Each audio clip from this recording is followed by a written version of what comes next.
ನಮಸ್ಕಾರ ಎಲ್ಲರಿಗೂ ರಮ್ಯಾ ಮನೆ ಅಡಿಗೆ ಚಾನಲ್ಗೆ ಸ್ವಾಗತ. ನಾವಿವತ್ತು ಕ್ರಿಸ್ಪಿಯಾಗಿರುವ ಆಲೂಗಡ್ಡೆ ಬಜ್ಜಿನ ಹೇಗೆ ಮಾಡೋದಂತ ಹೇಳಿ ನೋಡೋಣ. ತುಂಬ ಸುಲಭವಾಗಿ ಕಡಿಮೆ ಸಮಯದಲ್ಲಿ ಇದನ್ನು ಮಾಡ್ಕೊಳ್ಬೋದು. ಈವ್ನಿಂಗ್ ಸ್ನ್ಯಾಕ್ಸ್ಗೆ ಬೆಸ್ಟ್ ಆಪ್ಷನ್ ಅಂತ ಹೇಳ್ಬೋದು. ನಾನಿಲ್ಲಿ ಒಂದು ಮಿಕ್ಸಿಂಗ್ ಬೌಲ್ ತೊಗೊಂಡಿದ್ದೀನಿ. ಅದಕ್ಕೇ 2 ಬೌಲ್ ಆಗುವಷ್ಟು ಕಡಲೆ ಹಿಟ್ಟನ್ನು ಹಾಕ್ಕೊಂಡಿದ್ದೀನಿ. ಹಾಗೆ ಒಂದು ಸ್ವಲ್ಪ ಅಕ್ಕಿ ಹಿಟ್ಟನ್ನು ಹಾಕ್ಕೊಂಡಿದ್ದೀನಿ. ಅಕ್ಕಿ ಹಿಟ್ಟು ಹಾಕೋದ್ರಿಂದ ತುಂಬ ಕ್ರಿಸ್ಪಿಯಾಗಿ ಬರುತ್ತೆ.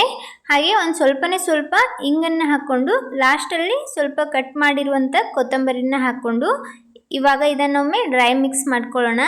ಇದನ್ನು ಚೆನ್ನಾಗಿ ಒಮ್ಮೆ ಮಿಕ್ಸ್ ಮಾಡಿಕೊಂಡು ನಂತರ ಇದಕ್ಕೇ ಸ್ವಲ್ಪ ನೀರು ಹಾಕ್ಕೊಂಡು ಹಿಟ್ಟನ್ನು ಕಲಿಸ್ಕೊಳ್ಳೋಣ.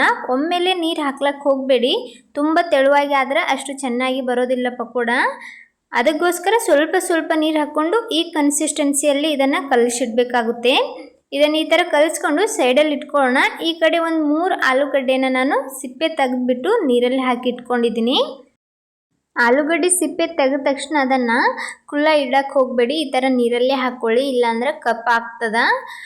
ನಂತರ ಇದನ್ನು ಈ ಥರ ಚೀಪ್ಸ್ ಮಾಡೋದಿದ್ರೆ ಅದರಿಂದನೂ ಸಹ ನಾವು ಮಾಡ್ಕೊಳ್ಬೋದು, ಇಲ್ಲ ಅಂದರೆ ಚಾಕುವಿನ ಸಹಾಯದಿಂದ ಕಟ್ ಮಾಡ್ಕೊಳ್ಬೋದು. ತುಂಬ ದಪ್ಪನೂ ಕಟ್ ಮಾಡಬೇಡಿ, ಹಾಗೆ ತುಂಬ ತೆಳುವಾಗಿನೂ ಕಟ್ ಮಾಡೋಕ್ಕೆ ಹೋಗಬಾರ್ದು, ಮೀಡಿಯಮಲ್ಲಿ ಇರಬೇಕು. ನೋಡ್ಬೋದು ನಾನಿಲ್ಲಿ ಎಲ್ಲನೂ ಚೀಪ್ಸ್ ಮಣಿಯಿಂದ ಈ ಥರ ಮಾಡಿಟ್ಕೊಂಡಿದ್ದೀನಿ. ತುಂಬ ತೆಳುವಾಗಿನೂ ಮಾಡಿಲ್ಲ, ಹಾಗೆ ತುಂಬ ದಪ್ಪವಾಗಿನೂ ಇಲ್ಲ. ಈ ಥರನೇ ಎಲ್ಲನೂ ಮಾಡಿಟ್ಕೊಳ್ಬೇಕು. ತಿನ್ನುವಾಗ ತುಂಬ ಆಲೂಗಡ್ಡೆನೂ ಅನ್ನಿಸ್ಬಾರ್ದು, ಅದಕ್ಕೋಸ್ಕರ ಒಂದು ಮೀಡಿಯಮ್ ಸೈಜಲ್ಲಿ ಎಲ್ಲನೂ ಈ ಥರ ಕಟ್ ಮಾಡಿಕೊಂಡು ಅದನ್ನು ಚೆನ್ನಾಗಿ 2-3 ನೀರು ತೊಳೆದಿಟ್ಕೊಂಡಿದ್ದೀನಿ. ನೋಡ್ಬೋದು ನೀರು ಕ್ಲೀನ್ ಆಗೋವರೆಗೂ ಅದನ್ನು ತೊಳೆದಿಟ್ಕೊಳ್ಬೇಕು. ಈ ಕಡೆ ಹಿಟ್ಟು ಸಹ ರೆಡಿ ಆಗಿದೆ. ಅದಕ್ಕೇ ಒಂದು ಅರ್ಧ ಚಮಚದಷ್ಟು ಅಜ್ವೈನ್, ಹಾಗೆ ಒಂದು ಅರ್ಧ ಚಮಚದಷ್ಟು ಅರಿಶಿನ ಪುಡಿ ಹಾಕ್ಕೊಂಡಿದ್ದೀನಿ. ಖಾರಕ್ಕೆ ನೋಡಿಕೊಂಡು ಖಾರನ ಹಾಕ್ಕೊಳ್ಳಿ. ನಾನಿಲ್ಲಿ ಒಂದು ಅರ್ಧ ಚಮಚದಷ್ಟು ಖಾರನ ಹಾಕ್ಕೊಂಡಿದ್ದೀನಿ. ಹಾಗೆ ರುಚಿಗೆ ತಕ್ಕಷ್ಟು ಉಪ್ಪನ್ನು ಹಾಕ್ಕೊಂಡು, ಉಪ್ಪನ್ನು ನೋಡಿ ಹಾಕ್ಕೊಳ್ಳಿ. ಎಣ್ಣೆಯಲ್ಲಿ ಕರಿಯೋದ್ರಿಂದ ಉಪ್ಪನ್ನು ಸ್ವಲ್ಪ ಕಡಿಮೆನೇ ಹಾಕ್ಕೊಳ್ಬೇಕಾಗುತ್ತೆ. ಇವಾಗ ಇದನ್ನೆಲ್ಲ ಚೆನ್ನಾಗಿ ಮಿಕ್ಸ್ ಮಾಡ್ಕೊಳ್ಳೋಣ. ನಿಮಗೇನಾದರೂ ಹಿಟ್ಟು ತುಂಬ ಗಟ್ಟಿ ಅನಿಸಿದರೆ ಇಲ್ಲಿ ಒಂದು ಸ್ವಲ್ಪ ನೀರನ್ನು ಸಹ ಆ್ಯಡ್ ಮಾಡ್ಕೊಳ್ಬೋದು. ತುಂಬ ಗಟ್ಟಿನೂ ಇರಬಾರ್ದು, ಹಾಗೆ ತುಂಬ ತೆಳುವಾಗಿನೂ ಇರಬಾರ್ದು, ಈ ಥರ ಮೀಡಿಯಮಲ್ಲೇ ಹಿಟ್ಟು ಇರಬೇಕು. ಇವಾಗ ನಾನಿಲ್ಲಿ ಒಂದನ್ನು ನಿಮಗೆ ತೋರಿಸ್ತಾ ಇದ್ದೀನಿ, ಯಾವ ಥರ ಡಿಪ್ ಮಾಡಿ ಬಿಡಬೇಕು ಎಣ್ಣೆ ಒಳಗಂತ ಹೇಳಿ. ನಿಮಗೇನಾದರೂ ಟೈಮ್ ಇದ್ದರೆ ನೀರಲ್ಲಿರುವಂಥ ಆಲೂಗಡ್ಡೆನ ಒಂದು ಸ್ವಲ್ಪ ಒರೆಸ್ಕೊಂಡು ನೀರೆಲ್ಲ ಹೋದ್ಮೇಲೆ ಅದನ್ನು ಫ್ರೈ ಮಾಡ್ಕೊಳ್ಬೋದು. ಟೈಮ್ ಇಲ್ಲ ಅಂದರೆ ನೀರನ್ನು ಜಾನ್ಸ್ಬಿಟ್ಟು ಈ ಥರ ಒಂದೊಂದಾಗಿ ಹಿಟ್ಟೊಳಗೆ ಡಿಪ್ ಮಾಡಿಕೊಂಡು ಚೆನ್ನಾಗಿ ಕಾಯ್ದಿರುವಂಥ ಎಣ್ಣೆಗೆ ಹಾಕ್ಕೊಳ್ಳೋದು. ಎಣ್ಣೆ ಸ್ವಲ್ಪ ಚೆನ್ನಾಗಿ ಕಾಯಿಸ್ಕೊಳ್ಳಿ ಮೊದಲೇ. ನೋಡ್ಬೋದು ನಾನಿಲ್ಲಿ ಒಂದು ಸ್ವಲ್ಪ ಬಜ್ಜಿನ ಹಾಕ್ಕೊಂಡಿದ್ದೀನಿ. ಹಾಕುವಾಗ ಸ್ವಲ್ಪ ಹುಷಾರಾಗಿ ಹಾಕ್ಕೊಳ್ಳಿ. ಇದು ಒಂದು ಸೈಡ್ ಫ್ರೈ ಆಗಿ ಈ ಥರ ತೆಲ್ತಿರುವಾಗ ಇನ್ನೊಂದು ಸೈಡ್ನೂ ಸಹ ಇದನ್ನು ಉಲ್ಟಾ ಮಾಡಿಕೊಂಡು ಫ್ರೈ ಮಾಡ್ಕೊಳ್ಳಿ.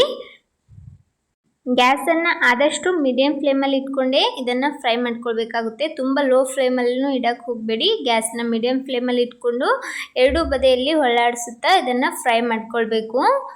ಹೈ ಫ್ಲೇಮಲ್ಲಿ ಇಡಕ್ಕೆ ಹೋಗಬೇಡಿ, ಅದು ಮೇಲ್ಗಡೆ ಬೇಯುತ್ತೆ, ಒಳಗಡೆ ಚೆನ್ನಾಗಿ ಬೇಯೋದಿಲ್ಲ. ಆಲೂಗಡ್ಡೆನೂ ಸ್ವಲ್ಪ ಸ್ಮೂತ್ ಆಗಬೇಕಲ್ಲ, ಅದಕ್ಕೋಸ್ಕರ ಗ್ಯಾಸನ್ನು ಮೀಡಿಯಮ್ ಫ್ಲೇಮಲ್ಲಿ ಇಟ್ಕೊಂಡು ಚೆನ್ನಾಗಿ ಈ ಥರ ಕಲರ್ ಬರೋವರೆಗೂ ಅದನ್ನು 2 ಸೈಡ್ ಫ್ರೈ ಮಾಡ್ಕೊಳ್ಬೇಕಾಗುತ್ತೆ. ನಿಮಗೇನಾದರೂ ತುಂಬ ಕ್ರಿಸ್ಪಿಯಾಗಿ ಬೇಕನ್ನಿಸಿದ್ರೆ ಇದನ್ನು ಡಬಲ್ ಫ್ರೈ ಮಾಡ್ಕೊಳ್ಬೇಕಾಗುತ್ತೆ. ಮೊದಲು ಹಾಫ್ ಫ್ರೈ ಮಾಡಿಬಿಟ್ಟು ನಂತರ ಡಬಲ್ ಫ್ರೈ ಮಾಡ್ಕೊಳ್ಬೋದು. ನಾನಿಲ್ಲಿ ಒಮ್ಮೆ ಎಲ್ಲನೂ ಫ್ರೈ ಮಾಡ್ಕೊಂಡು ಬಿಟ್ಟಿದ್ದೀನಿ. ನೋಡ್ಬೋದು ಇವಾಗ ಕಲರ್ ಕೂಡ ಚೆನ್ನಾಗಿ ಬಂದಿದೆ. ನಾನು ಡಬಲ್ ಫ್ರೈಯನ್ನು ಮಾಡಿಲ್ಲ, ಒಮ್ಮೆಲೆ ಚೆನ್ನಾಗಿ ಫ್ರೈ ಮಾಡ್ಕೊಂಡು ಬಿಟ್ಟಿದ್ದೀನಿ. ಇವಾಗ ಇದನ್ನು ಎಣ್ಣೆ ಜಾನ್ಸಿ ತೆಕ್ಕೊಳ್ಳೋಣ. ಒಂದು ಪ್ಲೇಟಿಗೆ ಹಾಕ್ಕೊಂಡಿದ್ದೀನಿ. ನೋಡ್ಬೋದು, ನೋಡಿದ್ರೇನು ಗೊತ್ತಾಗ್ತಿದೆ ಕ್ರಿಸ್ಪಿಯಾಗಿ ಬಂದಿದೆ ಅಂಥೇಳಿ. ತುಂಬ ಕ್ರಿಸ್ಪಿಯಾಗಿ ಬಜ್ಜಿ ಬಂದಿತ್ತು. ಅಕ್ಕಿ ಹಿಟ್ಟೆಲ್ಲ ಹಾಕಿ ಮಾಡ್ತೀವಲ್ಲ, ತುಂಬ ಚೆನ್ನಾಗಿರುತ್ತೆ ಕ್ರಿಸ್ಪಿಯಾಗಿ ಖಾರವಾಗಿ. ಈವ್ನಿಂಗ್ ಸ್ನ್ಯಾಕ್ಸ್ಗೆ ಬೆಸ್ಟ್ ಆಪ್ಷನ್ ಅಂತ ಹೇಳ್ಬೋದು. ನೋಡಿದ್ರಲ್ಲ ಯಾವ ಥರ ಈ ಬಜ್ಜಿನ ಮಾಡ್ಕೊಳ್ಬೋದು ಅಂಥೇಳಿ. ರೆಸಿಪಿ ಇಷ್ಟ ಆದರೆ ಲೈಕ್, ಶೇರ್ ಮತ್ತು ಸಬ್ಸ್ಕ್ರೈಬ್ ಮಾಡಿ. Thanks for watching.